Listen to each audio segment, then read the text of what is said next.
हरचे कारम बोदे आखिर कर दमश, हरचे कारम बोदे आखिर कर दमश, वज़ना सोए नमाज़ा वरदमश, बसर जोए कल्बे इकार तोरा, बसर जोए कल्बे इकार तोरा, कल्बे हा कल्ब तुफैले मुस्तफा। বাইজিদ বুস্তামি রহমাতুল্লাহ আলাইহি আল্লাহর দরবারে হাত উঠাইয়া আল্লাহকে ডাক দিয়ে কয়, রব্বুল আলামিন, আমি বাইজিদের আর কি করার আছে বলো। আমি বাইজিদ টাকা দিয়েছি, ইজ্জত সম্মানের ভয় করি নাই, আমি মানুষ কি বলবে পরোয়া করি নাই। টাকা খরচ করেছি, সময় খরচ করেছি, ভালো কাপড় চোপড়গুলি আইনা খারাপ কাপড় চোপড় পইলা ভালো পবিত্র কাপড় পরাইয়া নামাজের বিছানায় দাঁড়া করাইয়া দিছি। বাইজিদ বুস্তামি রহমাতুল্লাহ আলাইহি এমন একজন আল্লাহর ওলি ছিলেন, তিনিও চাইতেন দুনিয়ার সব মানুষ যেন বেহেশতি হইয়া যায়।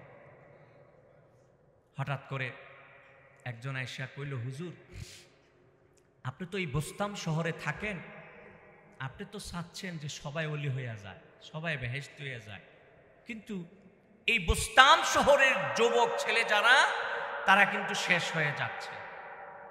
হুজুর আশ্চর্য হয়ে গেলেন যে আমি এত চেষ্টা করছি, তারা শেষ হয় কেন, ব্যাপারটা কি?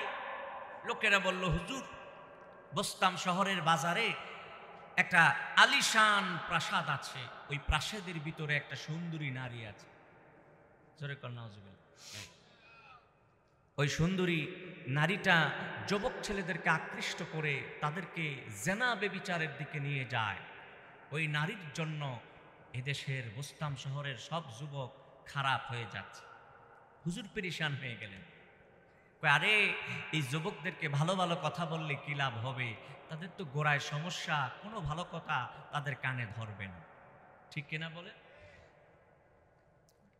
বাইজিদ বুস্তামি রহমাতুল্লাহ আলাইহি গাছুরি নিলেন, টাকা পয়সা নিলেন, অঢেল সম্পদ বস্তায় লইয়া ওই মহিলার আলিশান প্রাসাদের গেইটে দাঁড়িয়ে আছে। সকালবেলা দারোয়ান তো প্রস্তুত, খরিদ্দারের অপেক্ষা করছে, কিন্তু কোনো মানুষ আসছে না। অনেকক্ষণ হয়ে গেছে, কিরে আজকে যে খরিদ্দার আসে না, সারাদিন কোনো কল নাই, কোনো খবর নাই। সন্ধ্যা হয়ে যাচ্ছে, মেয়েটা দারোয়ানকে বলে যে, দারোয়ান যাও খবর নাও, আজকে আমার খরিদ্দার আজকে এত কমে গেল কেন? দারোয়ান দরজা খুলে দেখে জমানার কুতুব বাইজিদ বুস্তামি রহমাতুল্লাহ আলাইহি দরজায় দাঁড়ায় রয়েছে। আশ্চর্য হয়ে গেছে, আমাদের পক্ষে হয়তো বা এমন কাজ করা সম্ভব না, এমন খারাপ মহিলাকে বেশ্যাখানায় যাইয়া হেদায়েতের কথা বলা হয়তো বা আমাদের পক্ষে সম্ভব হবে না, কিন্তু আল্লাহর ওলি বাইজিদ বুস্তামি রহমাতুল্লাহ আলাইহি ইজ্জত সম্মানের চিন্তা করে নাই। কে কি বলবে, কোথায় দাঁড়িয়ে আছে বাইজিদ বুস্তামি, কে কি বলবে এই চিন্তা করে নাই, উনি দাঁড়িয়ে আছে সারাদিন। সুবহানাল্লাহ। দারোয়ান দরজা খুলে দেখে বাইজিদ বুস্তামি, যাই কয়, আরে তোমার দরজায় তো এই জমানার কুতুব বাইজিদ বুস্তামি রহমাতুল্লাহ আসছে। বাইজিদ বুস্তামি আসছে, তোমার কাছে নিশ্চয়ই ওনার কোনো কাজ আছে। নারীটা নিজে ভয় পেয়ে গেল, তারপরে দারোয়ানকে বলল, কেন আসছে আগে খবর নাও। হুজুরকে যাইয়া দারোয়ান কয়, হুজুর আপনি কেন আসছেন? এই বাড়ি, এই ঘর, এই দরজা কিন্তু আপনার জন্য না, এই বোস্তাম শহরের বখাটে ছেলেদের জন্য এই দরজা। আপনি একজন আল্লাহর ওলি হইয়া কেন আসলেন? বাইজিদ বুস্তামি রহমাতুল্লাহ আলাইহি বলে যে, আমি আসছি আমার কাছে, ওই মহিলার সাথে আমি একটু কথা বলতে চাই, তুমি তাকে জিজ্ঞেস করো, তার সাথে কথা বলতে, তার সাথে সময় কাটাইতে আমি বাইজিদ বুস্তামিকে যত টাকা দেওয়া লাগবে টাকা কিন্তু সঙ্গে নিয়ে আসছি, আমি দিয়ে দিব। ওই মহিলাটা মোটা অঙ্কের একটা টাকা চাইল। বাইজিদ বুস্তামি রহমাতুল্লাহ আলাইহি আর দেরি করলেন না, গাঠুরি থেকে টাকাটা বাইর কইরা তার হাতে দিয়ে দিলেন। বলেন সুবহানাল্লাহ। টাকার মায়া করে নাই, সম্পদের মায়া করে নাই, ইজ্জত সম্মানের মায়া মাটির সাথে ধুলির সাত কইরা ওই নারীর দরজায় দাঁড়িয়েছে, অন্য কোনো কারণ নাই, শুধুমাত্র এই জাহান্নামীকে জান্নাতের দিকে টেনে নিয়ে যাওয়া। ঘরের ভিতরে যাইয়া এই নারীটাকে ডাক দিয়ে কয়, আজকে এক রাতের জন্য তোমারে আমি খরিদ করে নিয়েছি, আমার কথা ছাড়া তুমি কোনো কাজ করবা না, আমি যা বলি তাই তো করবা। কারণ তোমাকে যখন অর্থ দিয়ে কেউ তোমার দরজায় আসে, তোমার রুমে প্রবেশ করে, নিশ্চয়ই তুমি তার কথা মতো কাজ করো। আমি বাইজিদ বুস্তামি আসছি, আমার কথা মতো আজকে কাজ চলবে। সুবহানাল্লাহ। মেয়েটা বলল, হুজুর ঠিক আছে, আপনি আজকে যা বলবে তাই আমি করব। মেয়েটা হুজুরে দেখা তার মন নরম হয়ে গেছে। হুজুর কিন্তু খুব সাজ্জা পুরা যায় নাই।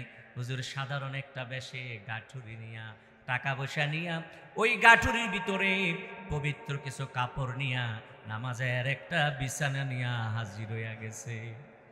হুজুর ডাক দিয়ে কয়, মা তুমি যাও, এখানে ওয়াশরুম আছে, ওই ওয়াশরুম গোসলখানার মধ্যে একটু গোসল করো, তোমার নাপাক কাপড়গুলি সব খোলো, আমি ব্যাগের মধ্যে তোমার জন্য পবিত্র কাপড় নিয়ে এসেছি, ওই পবিত্র কাপড়গুলি পরো, স্বর্ণ অলংকার যা আছে সব খুলে রাইখা দাও। ওই মহিলাটা, ওই নারী কি করলো, তার যত নাপাক কাপড় আছে সব খুলে, স্বর্ণ অলংকারগুলি খুলে হুজুরের সামনে রাখলো, আর পবিত্র কাপড় পরিধান করে অজু করে হুজুরের দরবারে আসলো।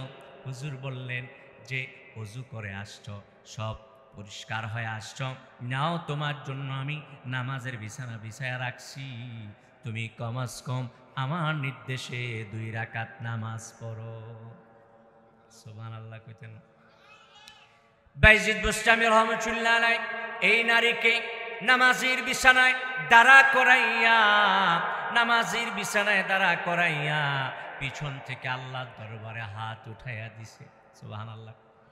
হারচে কারম বোদে আখের করদমাস, হারচে কারম বোদে আখের করদমাস, ওয়াজনা সোয়ে নমাজা ওয়ারদমাস, पसर जोए कल्बे कारे तोरा, पसर जोए कल्बे कारे तोरा, कल्बे हा कल्बे तो फैले मुस्तफा। বাইজিদ বুস্তামি রাহমাতুল্লাহ আলাইহি আল্লাহর দরবারে হাত উঠাইয়া আল্লাহকে ডাক দিয়ে কয়, রব্বুল আলামিন, আমি বাইজিদের আর কি করার আছে বলো, আমি বাইজিদ টাকা দিয়েছি, ইজ্জত সম্মানের ভয় করি নাই, আমি মানুষ কি বলবে পরোয়া করি নাই, টাকা খরচ করেছি, সময় খরচ করেছি, ভালো কাপড় চোপড়গুলি আইনা খারাপ কাপড় চোপড় খুইলা ভালো পবিত্র কাপড় পরাইয়া নামাজের বিছানায় দাঁড়া করাইয়া দিছি। আমার পক্ষে বাকি যেই কাজ আছে হেদায়েতের কাজ, এটা আমি করতে পারবো না, হেদায়েতের মালিক হইলা তুমি আল্লাহ, তুমি আমার নবী নূর নবী মুহাম্মদ সাল্লাল্লাহু আলাইহি সাল্লামের খাতিরে এটাকে ওলি বানায়া দাও। এইভাবে বাইজিদ বুস্তামি রহমাতুল্লাহ আলাইহি আল্লাহকে ডেকে ডেকে দোয়া করছিলেন, দোয়া কবুল হয়ে গেছে, তার নামাজ কবুল হয়ে গেছে। আল্লাহ পাক এক মুহূর্তে এই নারীকে রাবিয়া বসরির মতো